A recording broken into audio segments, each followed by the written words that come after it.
Hey everyone, it's Howie Liu, and this is another episode of From Dorm Room to Startup. I am here joined by Fabio Berger, who graduated from Duke in 2014, and we're going to talk about his story. So the whole point of this series is to help demystify the process of going from dorm room to ultimately being in a startup. And Fabio has a really interesting story where he's going to talk about kind of the ups and downs. And it's different than other video series that focus just on the everything that happened after an entrepreneur was successful. We're really trying to dive into like what is it like to be a student and be an entrepreneur at the same time. So Fabio, thanks so much for joining in. Really appreciate it. Yeah, thanks for having me. Tell us a little bit about freshman year and what kinds of things were you involved in at Duke? Yeah, so during my freshman year, I was still an economics major. Was very excited about economics and business in general. I was tutoring once or twice a week, high school students. I was also part of Sabrosura, so the Latin dance group on campus. And then with the rest of my time, I was also working on a startup called Campus Kudos. You can think of it similar to TaskRabbit, but the idea I had was a web platform where students could offer services to one another. Everything from DJing at a party, taking photos at an event, to delivering food to each other's dorm rooms. And so it was this marketplace that I got really excited about. Cool, that's awesome. And tell us a little bit about, did you have like a coding background there? How did you, and was it a tech product? So how did you do that part of it? Yeah, I was non-technical at the time. I found a co-founder, a fellow student of mine, a fellow classmate of mine, who told me that they knew how to code a bit. So we tried to work together. It didn't end up working really well. They weren't, as fluent in coding as we needed to really get this off the ground. And so that kind of triggered me to start looking at online tutorials and go through the process of starting to learn how to make websites and how to kind of bring my vision to life. Cool. So let's move forward to sophomore year. Talk about that. What is sophomore year? Yep. So Campus Kudos kind of evolved. I think it was an interesting idea, but it was lacking focus. And so I found another friend of mine who was interested in helping me out, Tito Bort, and he pitched that we switch focuses to creating a marketplace for textbooks. So, every year students are buying new textbooks or buying them from the bookstore, but we all have those textbooks. So if we buy it from each other, we can get a better deal when we sell it and a better deal when we buy it. So we took Campus Kudos and we pivoted into something we called Shelf Relief. And I remember that's when I first met you and Tito. And so you actually were operating on campus and actually making money. Do you remember any of the statistics? Like how many deliveries did you make or how much money did you make, roughly speaking? Yeah, it's a long time ago, but we had maybe around 1,500 Duke students signed up, and definitely in the hundreds in terms of book transactions. We actually had so many transactions that the internal mailing system at Duke couldn't handle the load, and they were also scratching their heads wondering, where are all these books coming from, and why all of a sudden are students using this internal mailing system? So they actually discontinued that, which was hilarious. Not the last time that the rules were kind of rubbed up against, if you will, So let's move to junior year and or senior year. So just talk about what happens next after Shelf Relief. Yeah. So I think we just, at one point, e-books were starting to become a bigger thing, and you could go online and you could torrent or find a lot of textbooks online. And we love that. We love the idea of students being able to get books for free or for very, very cheap. And so we kind of realized that, this business model that we were in wasn't going to last forever. That summer, I ended up going to Berlin and working as an intern for a serial entrepreneur. And during that internship, came up with actually a new business idea, and started to pursue that, and left Shelf Relief in the state that it was in. And so this new idea was to build an investment education platform where people could learn about how to invest responsibly and intelligently, so that they could grow their net worth. It wasn't supposed to be a get-rich-quick scheme. It was very much meant to be kind of sound advice that you would get. Right.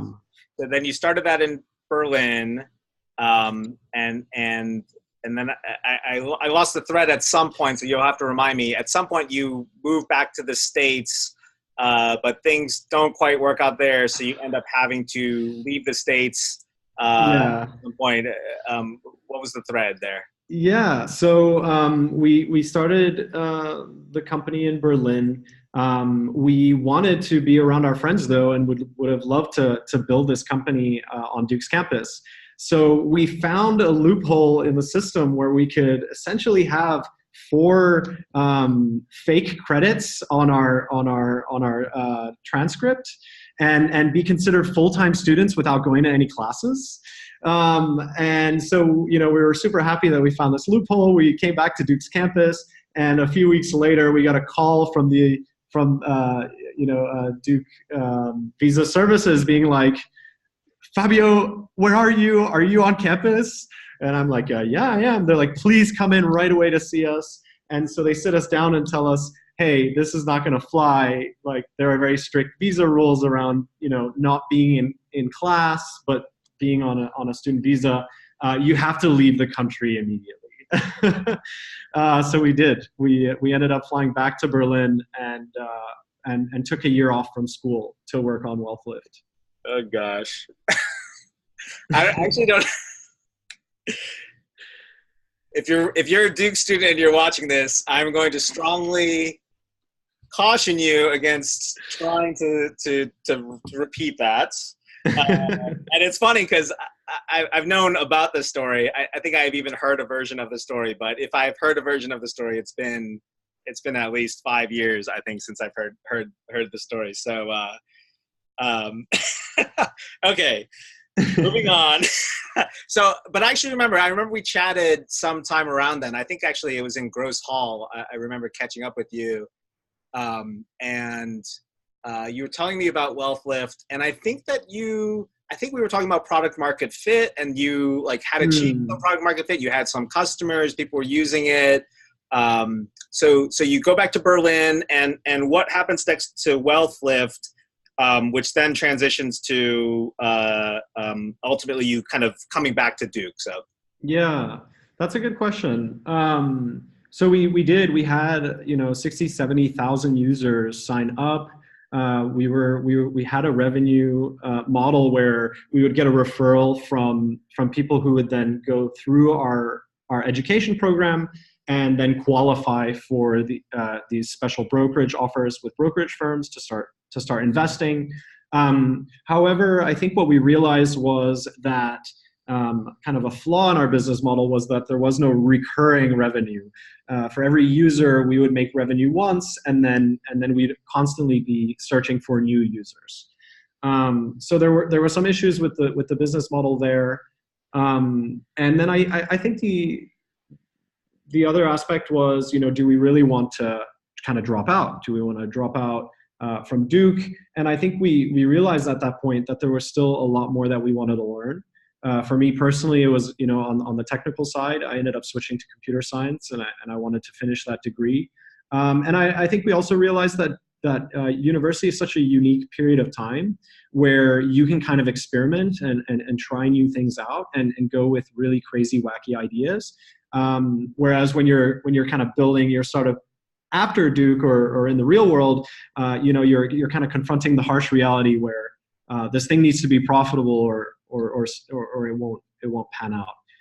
So for those reasons, we ended up coming back to Duke. That's right. So you ultimately graduated in 2014. So just to get the timeline right, you came back, and I think you had 1 year left. Or you had I actually had 2 years left. So you came back probably in like 2012, and you had junior and senior year, which actually gave you probably enough time to switch to CS. And so I think this is where Dubbit comes in, correct? Yeah. Let's talk about Dubbit. Yeah, sure. So Dubbit was a mobile app that I created together with my best friend Sarush. And the idea came to me when we were watching a South Park episode. And I realized that, these cartoons, they're not very, very elaborate in terms of animation, but they're so hilarious.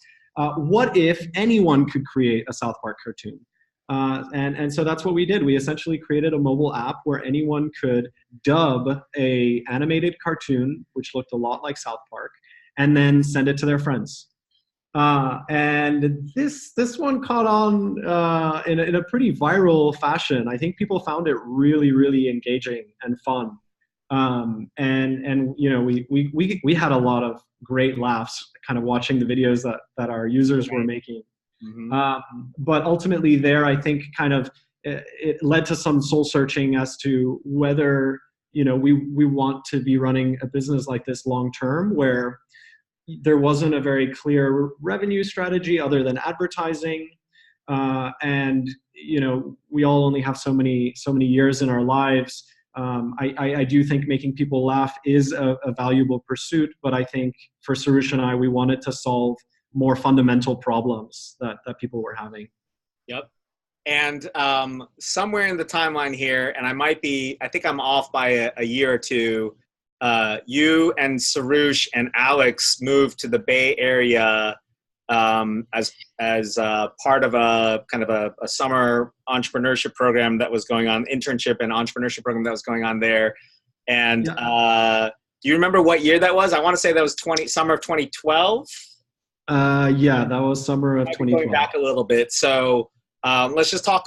We're going back a second, but then we're going to come back to kind of graduating and what was next here. So let's just go back a second to summer 2012. So you move out to the Bay Area, and you're working on a company out there, and the three of you are in one room where there's a bed and there's a couch. And so you just took turns. Who was the one that was going to sleep on the couch? I remember there's a picture of it. Yeah. So to talk about that summer, was it important to was that your first time to the Bay Area? Was it important to get to the Bay Area? And what was that summer like? Yeah. Great memory, Howie. So we went there for the summer innovation program. It was the three of us living in a one bedroom. So we would rotate between the bed, the couch, and the air mattress. I think it was a really, really interesting experience. We definitely felt how expensive San Francisco was, with our little stipends. But that was a really eye-opening experience. I remember a lot of the presentations we had with different Duke alumni who, I shouldn't have been surprised, but they were all kind of succeeding in some really, really big ways, and kind of being leaders of their industry, whether it was a particular company that they were starting or a venture capitalist. And so I think that did plant the seed in my mind that San Francisco is a very unique and special place, and led me to eventually move out there after graduation. That's right. So and so we're going to go back in the timeline to senior year and graduation. How did you decide to shut down Dubbit and decide to take a job? Yeah.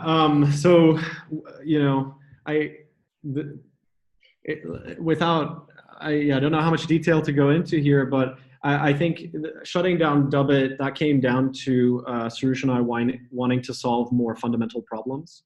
We were still pretty set on doing our own startup, so we joined a live-in incubator in Raleigh called Think House. And we were actually, that's kind of when we started to explore this whole concept of blockchain technology, started to do our research into Bitcoin and Ethereum. But all of that exploration kind of led to us feeling like it was a little bit too early to really start something in that space. The technology felt very nascent. So at that point, although at least I was kind of convinced that that was the industry I wanted to go into, I realized it was too early. So I decided at that point to put all my things in my car, drive across the country to San Francisco, and start looking for a job. So I remember this actually. So that was the year that Melissa and Doug Entrepreneurs started at Duke, and Alex was in it, and Alex Braun was in it. He was teamed with you and Sarush, and you had multiple ideas. One was the mechanical arm, the robotic arm. And then I had forgotten that you were looking at blockchain back then. That's really interesting because it gets to what you're doing now. But I think also you were the first recipients of the Borchert Prize in entrepreneurship for best undergrad startup team. That was given by David Cummings in honor of his professor, the late Frank Borchert. And I remember actually that you and Sarush and Alex, I think all three of you moved out to San Francisco roughly together in the same timeline. So it's bringing back memories. I was sending you, I've stopped doing this, but you were probably the one team that I was sending the most connections to. I like sending people connections. Yeah. I was sending you 3 a week or sometimes like 3 a day. But you're like, okay, like, we're just trying to stick with one idea. Let's just give us a little bit of time to like catch up to ourselves. So you move out to San Francisco, and I remember actually pretty clearly that you all said something like, "We're actually going to work for a little bit." So you end up at Teleborder, and I think Sarush and Alex both end up at Plaid at the same time. Just talk about that. Like, how did that happen? Yeah, I think we all felt at that point, why not get some experience and kind of learn from other people's mistakes and kind of watch from the front seat. I was pretty adamant about working for a small startup. I didn't want to join a really big team because I wanted to learn from someone who was just 8 or 9 months ahead of where I was. So I joined Teleborder. The idea at Teleborder was to simplify the visa process for people who wanted to come to the US, something that, I clearly had experienced firsthand and I was very excited about. However, I guess they made some mistakes in terms of calculating runway and burn rate.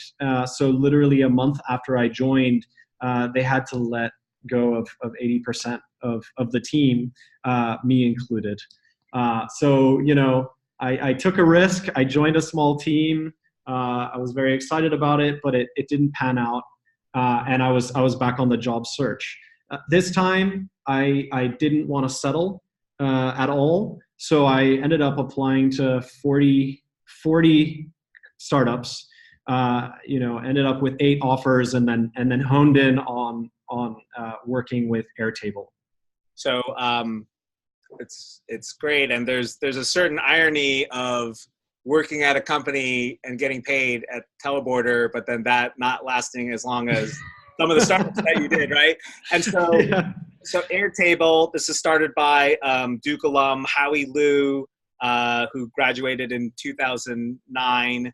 And so you started working at Airtable in 2015 as a software engineer. That's great that you had 8 offers, probably not surprising since you had both entrepreneurial experience and at that point had a CS degree and coding experience. So you worked at Airtable for about 1.5 years till November 2016. So just talk about that. So this is like your first company that's been in existence. Probably at that point it was in existence for 3-4 years. Maybe, I don't know, maybe it was 50 people big or 100 people big. What was that experience like, and what was your takeaway? Yeah. So before I go into the experience, I just want to point out that I actually heard Howie speak at Fuqua. I can't remember what the organization was, but he was invited to speak there. And one thing that really struck me during his presentation is how he talked about interviewing 100 people before he hired his first employee. And I knew this guy was serious, about the bar and caliber of people he wanted to work with, as well as the amount of dedication that he puts into his company. So that kind of drew me to Airtable. And my experience there was exactly that. It was a very, very small team still. I was the 8th employee. When I looked at the product and what they had built in Airtable, it was really, really impressive. I couldn't have built it by myself. So I wanted to learn, what was that secret sauce that got these guys to be able to build something this impressive. I mean, all I can tell you is like the work ethic was real. I felt like I was put through, a boot camp, so to speak. The technical bar was insanely high. There was also just a very, very strong conviction that even though at that point they had zero revenue, there were a lot of naysayers on the internet that they were going to make this work, and they were kind of completely set on making software creation more accessible to more than just developers. It was a very, very incredible experience, very hard at times, very demanding. I mostly left the office, after 13, 14-hour days. But I learned an incredible amount, and very grateful for that. That's great. And just a couple notes on Howie for those that don't know. So Airtable recently, and this is recording as of 2019, January 2019, recently got a valuation of $1 billion. So they're officially a unicorn. I don't know how many employees they have. Their first investor was Josh Felser of Freestyle Capital, another Duke alum who's been a longtime supporter and has helped countless Duke alums. Back to you. So there's a little bit of gap in time, November 2016 to March 2017, but 0x project. So that's where you are now. And I want to spend a little bit of time talking about how you got there, and then a little bit of time just as to like, what is that? Because I think that, only some fraction of people know what cryptocurrency is. Yeah. Only some fraction of people know cryptocurrency know what 0x project is. So right. What happened in the meantime, November 2016 to March 2017, and just tell the story of how you got the 0x project. Yeah. So at this point, I had been living in the US for 7 years. I was starting to feel a bit homesick. I wanted to move back to Europe, back to Switzerland. So I decided at that point, now's the time. I quit at Airtable and I moved back to Europe. At this point, I had also been kind of following the blockchain space, and Ethereum had launched. There was a tremendous amount of developer interest and developer tools that were getting built. And I had the feeling now is the time where you can actually build something really, really impressive on top of this technology. At first, I was going to start my own thing. I had several ideas again. I wanted to tokenize apartments so that people could co-own them, and each one would have a free-floating exchange rate. I was going to create an index ETF of cryptocurrencies that was completely decentralized. But all of these ideas that I had all needed this critical piece of infrastructure, which is a decentralized exchange. I don't know if you know this, Howie, but for a very long time, cryptocurrencies were decentralized. But if you wanted to trade them, you had to go to a centralized exchange, and this kind of defeated the purpose in a sense, or made the technology less powerful. And I think the thing that really excited me about 0x is they were solving this problem, and their mission, was to make it such that anyone can start a market.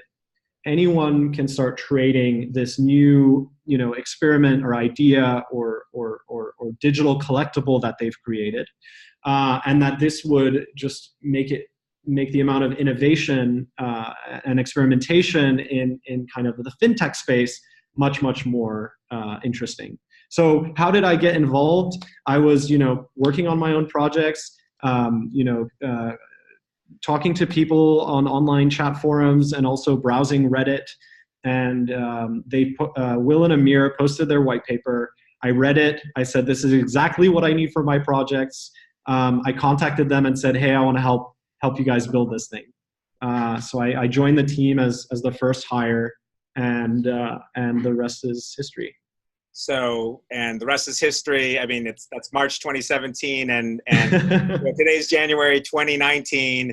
And in the crypto world, that's, I think, a long time. Let's just add a little bit more on 0x project, and let's just assume that most of the people watching this are Duke students who just don't have a ton of experience in crypto. So let's just describe to them, what does it mean for you to be, you started as an engineer, now you're engineering manager there.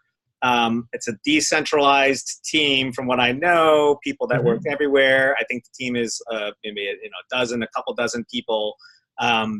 What's it like to work at a startup, living a digital nomad lifestyle that, and 0x project was recently listed on Coinbase. So it's one of only 6 cryptocurrencies. I don't know if I can call it a cryptocurrency, but I think it's the cryptocurrency that powers the protocol. So it's like, 13 months, no, more than that, maybe 20 months. 20 months, it goes from a white paper to something insane. Just characterize that experience a little bit. Yeah, it's honestly been really, really crazy and unlike anything else I've ever experienced. So I guess the energy is just really, really palpable. We started with the white paper.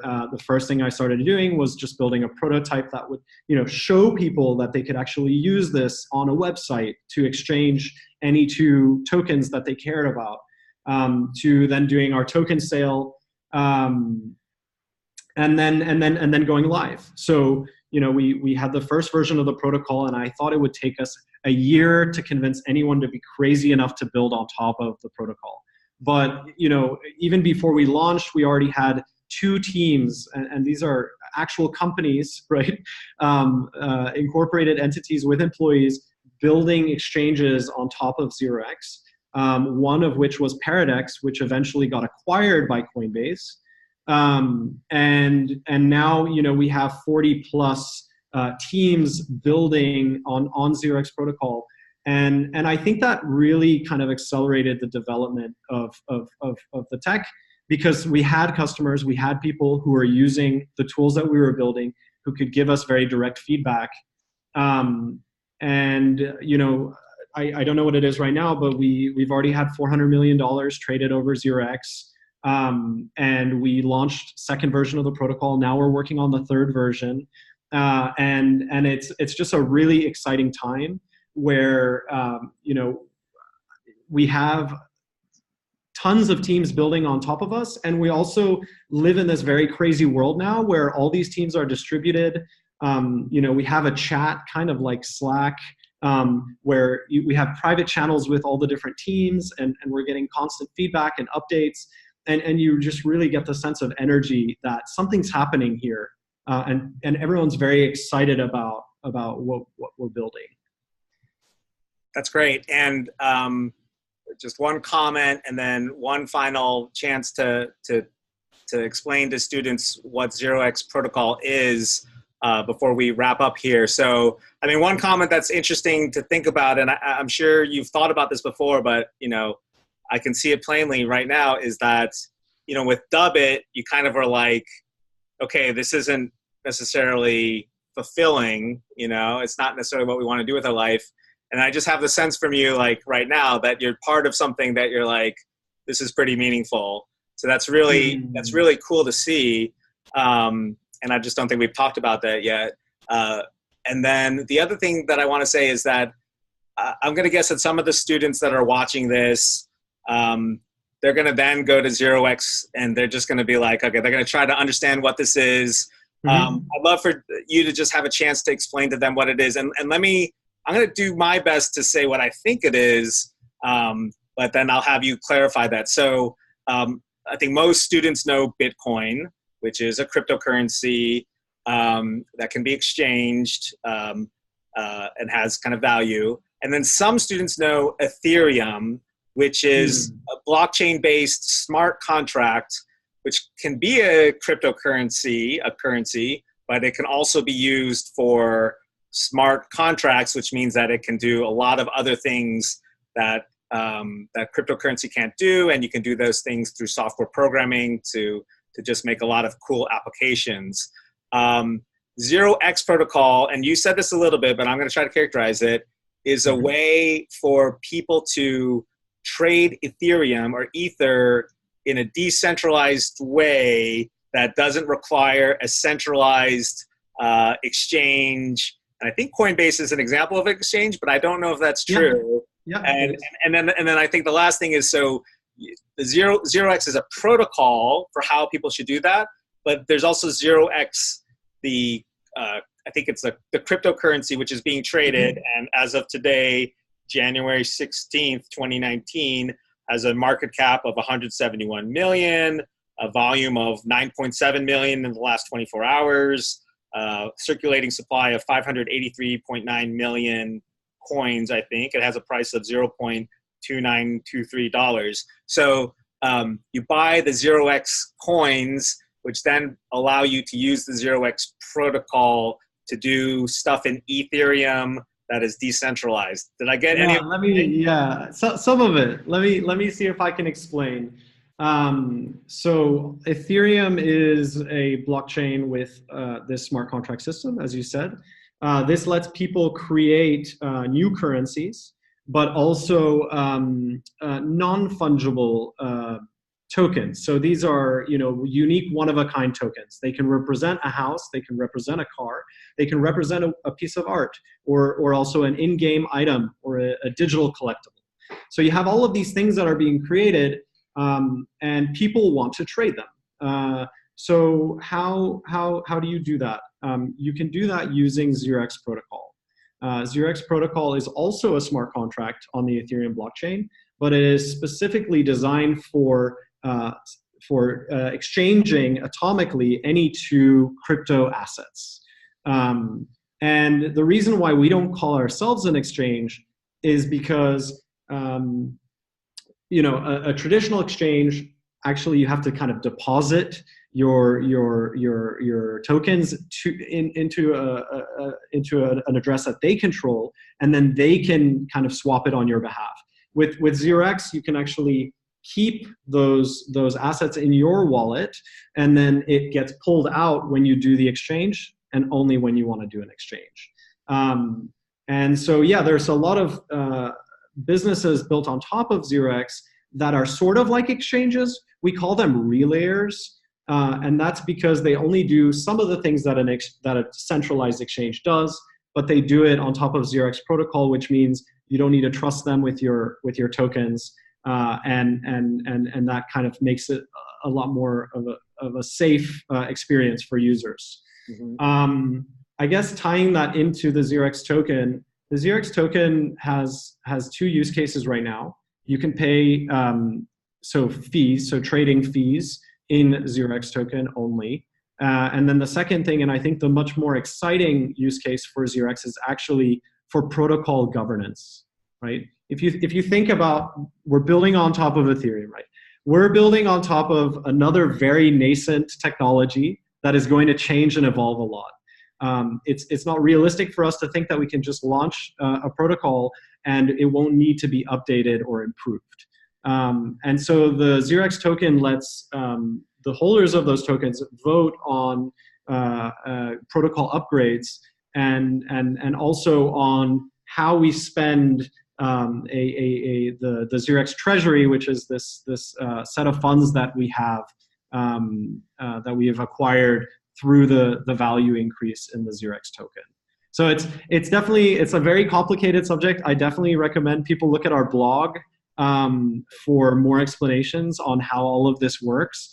But it's a really exciting time, Howie, because we're moving from a world where, companies are just these incorporated groups of people that are creating value to at least in the blockchain space, these entities that gets bootstrapped as companies or not for profits, but eventually are going to become blockchain native organizations. So even 0x long term, we're going to move towards a model where the funds are not held by a company. The funds that are currently in 0x International are going to be on the blockchain as a decentralized autonomous organization. It's great. And do you have time for one more follow-up there? Yeah, definitely. So one more follow-up is, can you give a specific example? Well, it's two follow-ups actually. One is the short term, one is the longer term. Can you give a specific example? Like I can imagine a lot of people hearing about smart contracts and tokenizing a house and just saying, why would I do that? So can you give an example of a simple use case for how are people some of the early adopters of 0x, how are they using it? What are the smart contracts that seem to be the low-hanging fruit for what can be applied? But then you started to talk a little bit about what the future holds. And one thing I want to convey to students is, there's a lot of things of which cryptocurrency is one thing, but artificial intelligence, robotics, so many things that are going to transform our world and their world, that a lot of careers and a lot of things in the future are just going to be extremely different from what we think of now. Like there's going to be just jobs and careers that are so different. And I feel like you started to paint that picture of what it looked like, but I wanted to give you an opportunity to just paint it a little bit more. And maybe there's a classic example or an example you can come up with off the top of your head of, in the future, if 0x protocol is implemented broadly, then a company like Google, instead of paying, Tesla, instead of Tesla paying Google, in dollars for ads, not that Tesla runs ads on Google, terrible example, but instead of paying in ads, it would be all decentralized, So you can do both. So the short-term example of a use case, and then the long-term example of like, how does that future kind of look? That'd be great, and then we'll wrap up. Yeah, sure.